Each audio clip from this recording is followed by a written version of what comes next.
अस्सलामुअलैकुम, नमस्कार, आदाब। मेरा नाम है शहाजुद्दीन और मैं प्रबोधन एजुकेशन में आपका स्वागत करता हूँ। ये हमारी आधुनिक भारत में यूजीसी नेट की जो है क्रमिनोलॉजी चल रही है, टर्मिनोलॉजी चल रही है और ये उसी क्रम में जो है उससे अगली वीडियो है और ये उसी वीडियो से जो है कनेक्टेड वीडियो है। आज का जो मुद्दा है, टॉपिक है, वो हमने उपनिवेशवाद उठाया है। उपनिवेशवाद बहुत ही इम्पोर्टेंट टॉपिक है भाई। ये पूरी जो है आप जब मॉडर्न हिस्ट्री पढ़ेंगे उसमें जो है 3 चरण हमें इसके पढ़ाए जाते हैं। मैंने आपको कितनी बार ही बताया है कि उपनिवेशवाद के 3 चरण होते हैं, ठीक है। जो पहला चरण है इसका जो होता है वो वाणिज्यिक चरण है, वाणिज्यिक चरण है। दूसरा जो चरण है वो औद्योगिक चरण है और जो तीसरा जो चरण है वो उसका वित्तीय चरण है, ठीक है। कौन सा चरण है? वित्तीय चरण है। तो इसके ये जो है 3 चरण है। टाइम पीरियड अगर आप लिखना चाहें 1757 से 1813 तक, 13 से 1858 तक और 1858 से ऑनवर्ड आगे चलेगा उपनिवेशवाद की जो है प्रक्रिया।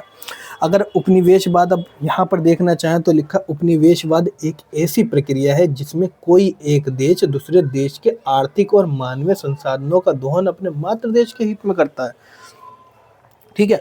आर्थिक दोहन तो कर ही रहा है, साथ में मानवीय संसाधनों का दोहन भी कर रहा है। मानवीय भाई जो शक्ति है, जो श्रम बल है, वो भी जो है लग रहा है। तो उपनिवेशवाद एक ऐसी ही विचारधारा है। मैंने आपको प्रीवियस वीडियो में बताया था कि उपनिवेशवाद जो है एक ऐसी विचारधारा है जो ये मानती है कि मातृ देश, मैंने आपको प्रीवियस वीडियो में बताया भी है। तो एक तरफ जैसे हम लेते हैं ब्रिटेन और एक दूसरी तरफ ले लेंगे हम इंडिया को। तो ब्रिटेन जो है वो मातृ देश हो जाएगा, ठीक है। कौन सा देश हो जाएगा? मातृ देश। और इंडिया जो होगा वो उपनिवेश देश हो जाएगा। कौन सा देश हो जाएगा? उपनिवेश। तो ब्रिटेन यानी मातृ देश यही मानता है, सदैव वो यह मानता है कि उपनिवेश का हित, इसका जो हित है वो किसके अधीन है? इसका हित किसके अधीन है? मातृ देश के हित के अधीन है। अर्थात वो जो है ब्रिटेन जो है इसकी अर्थव्यवस्था का दोहन करेगा, आर्थिक दोहन, मानवीय संसाधनों का दोहन किसके हित में करेगा? मातृ देश के हित में करता ही रहेगा।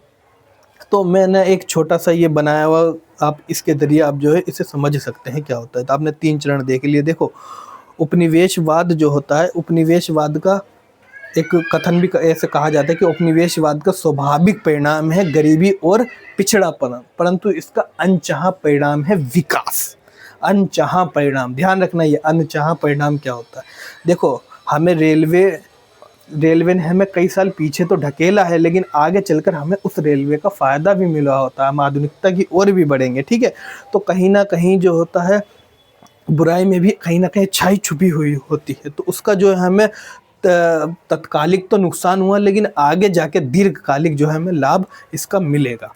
अब हम अपनी जो है वीडियो शुरू करते हैं उपनिवेशवाद, और इसके हमने 3 चरण बता दिए हैं आपको कौन कौन से। अब इसी क्रम में मैंने आपको बताया था कि इंडिया जो है, ये इंडिया के आर्थिक संसाधनों का जो है दोहन कौन कर रहा था? ब्रिटेन कर रहा था। कैसे कर रहा था? मैंने यहाँ से बताया कि यहाँ से जो है ड्रेन ऑफ वेल्थ की जो है थ्योरी दी गई, धन के निष्कासन हो रहे हैं, भारत से कच्चा माल लेके जाया जा रहा है, भारत को जो है उपनिवेश बनाकर जो है वहाँ की वस्तुओं को यहाँ पर बेच रहे हैं, और भारत को जो है विऔद्योगीकरण का सामना करना पड़ता है। इसी विऔद्योगीकरण की वजह से जो हमारे शिल्पकार, हैंडीक्राफ्ट इंडस्ट्री है, वो डिक्लाइन कर जाती है, ठीक है। हैंडीक्राफ्ट इंडस्ट्री क्या करती है? डिक्लाइन। जितनी भी हमारी हैंडीक्राफ्ट इंडस्ट्री है, ठीक है, हैंडीक्राफ्ट इंडस्ट्री क्या होती है? डिक्लाइन कर जाती है, और वो सारा कहाँ चली जाती है? एग्रीकल्चर की ओर। कहाँ चली जाती है? एग्रीकल्चर की ओर। एग्रीकल्चर पर जो है अतिरिक्त भार पड़ता है। अतिरिक्त भार पड़ने के कारण ये भी जो है आगे चलती हैं। द्वितीय चरण में फिर यहाँ पर जो है मोटे अनाज उगाए जाएंगे। मोटे अनाज की जगह जो है नगदी फसलें उगाई जाएंगी, ठीक है। नगदी फसलों का मतलब होता है ऐसी फसलें जिन्हें बेच के बाजार में जो है पैसा आ सके, जैसे गन्ना, तंबाकू, ठीक है। मोटे अनाज जो होते हैं, जौ, गेहूँ, अपने जो खाने पीने के लिए होते हैं वो मोटे अनाज होते हैं। जो पैसे कमाने के लिए होती हैं वो गेहूँ होते हैं। तो नगदी फसलों को आपने देखा होगा क्या होते हैं। नगदी फसलें पता चल गई होगी। एक कोयम्बटूर सरकार के कॉन्टेक्स्ट में है कि ये कोयम्बटूर का एक होता है। तो वो पता है क्या लिखता है? कहता है, हुजूर, हम इसलिए कपास की खेती करते हैं ताकि हम उसे खा ना सकें, क्योंकि अगर वो गेहूँ और गेहूँ खाएगा तो वो जो है जौ और गेहूँ अगर अपने खेत में उगाएगा उसे तो वो खा लेगा। अगर खा लेगा तो वहाँ से साहूकारों को ब्याज कहाँ से देगा? तो वो कहता है हुजूर हम इसलिए कपास की खेती करते हैं ताकि हम उसे खा ना सकें, यही वह नगदी फसलें हैं और इन्हें जो है उगा के आगे करता है। तो आप देखेंगे जब मैं आपको इतिहास पढ़ाऊंगा ना तो आपको बताऊंगा कि औद्योगिक चरण में जो है ब्रिटिश की आर्थिक नीति कैसी होती है और कैसे जो है वो आर्थिक दोहन करती है। तो इंडिया ये है, ब्रिटेन ने उसका आर्थिक संसाधनों का दोहन करा, जो आर्थिक संसाधनों का उसने दोहन करा और जो है वहाँ पर इंडस्ट्रियल रिवॉल्यूशन हुई और भारत पर जो है अपना नियंत्रण करा आर्थिक दोहन करने के बाद। तो ये जो आर्थिक नियंत्रण, इससे पहले क्या था, आर्थिक नियंत्रण नहीं था, सिर्फ वो करती थी बाजार लाती थी। लेकिन आगे चलकर हम क्या देखेंगे, वो आर्थिक के साथ साथ जो है मानवीय संसाधनों का भी दोहन करेगी। अब यहाँ पर आर्थिक नियंत्रण के साथ साथ उसके साथ कौन सा नियंत्रण आ रहा है, राजनीतिक नियंत्रण।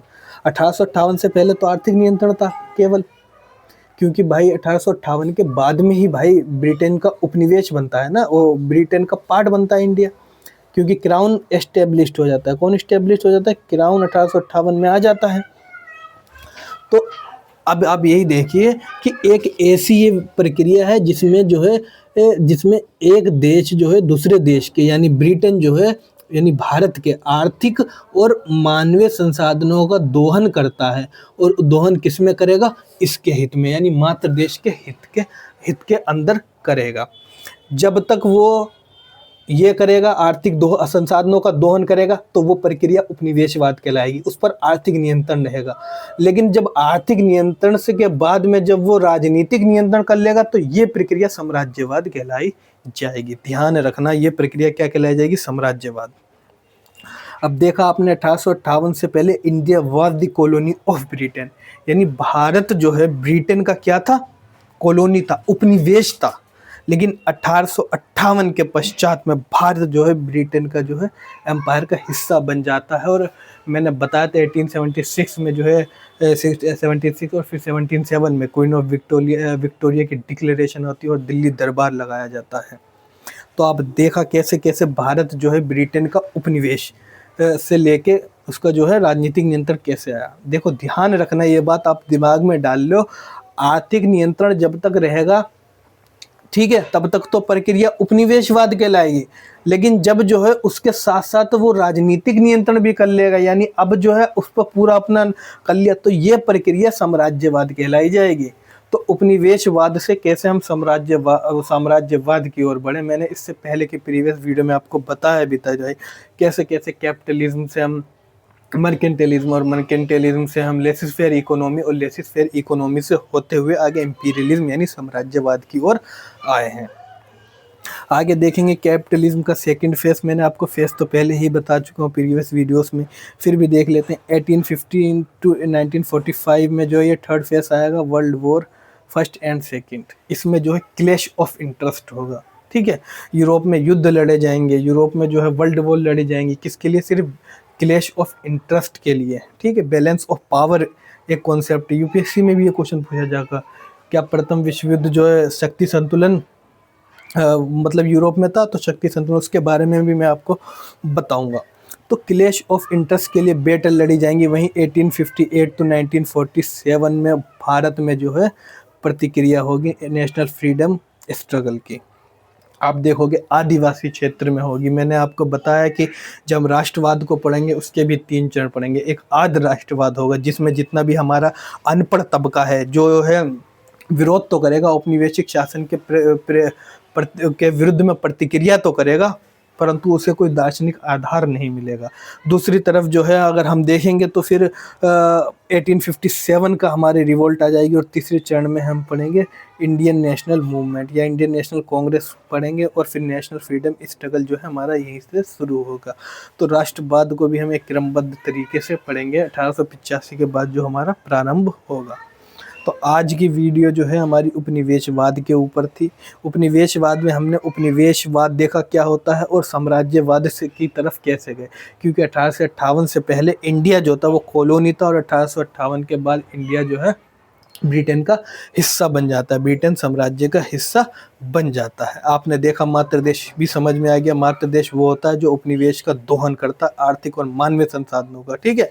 तो ध्यान रखना ये पूरी प्रक्रिया उपनिवेशवाद की। बाकी हम जो इतिहास को जब पूरे डिटेल में पढ़ेंगे तो आपको मैं ये पूरा बताऊंगा। अगर आपको वीडियो अगर अच्छी लगी है तो अपने दोस्तों तक भी शेयर करें और वीडियो को जो है ज़्यादा से ज़्यादा आगे बढ़ाएं। बाकी जो है इनके पीडीएफ जो है अगर आपको मैं जो है टेलीग्राम चैनल पे प्रोवाइड करवा दूंगा या फिर इंस्टाग्राम चैनल पे देख लूँगा मैं, जैसा भी होगा मैं आपको फिर आगे नेक्स्ट वीडियो में जो है इन्फॉर्म कर दूंगा। वैसे मैं टेलीग्राम चैनल पे इनकी वीडियो डाल दूंगा पूरी की, मॉडर्न हिस्ट्री की जितनी भी ये टर्मिनोलॉजी है उसकी पूरी वीडियो। और आगे आने वाली वीडियोस में हम जो एंशंट हिस्ट्री की तरफ जाएंगे, जिसमें हम सबसे पहले जो है टर्मिनोलॉजी कवर करेंगे। जो पहला टॉपिक होगा हमारा उसका वो भारतवर्ष होगा। मैं उसे भी जो है साथ में उस सीरीज को भी जो है शुरू कर रहा हूँ। तो आपको वीडियो जो है अच्छी लगी तो अपने दोस्तों तक शेयर करें। बाकी मिलते हैं नेक्स्ट वीडियो में, तब तक के लिए जय हिंद, जय भारत।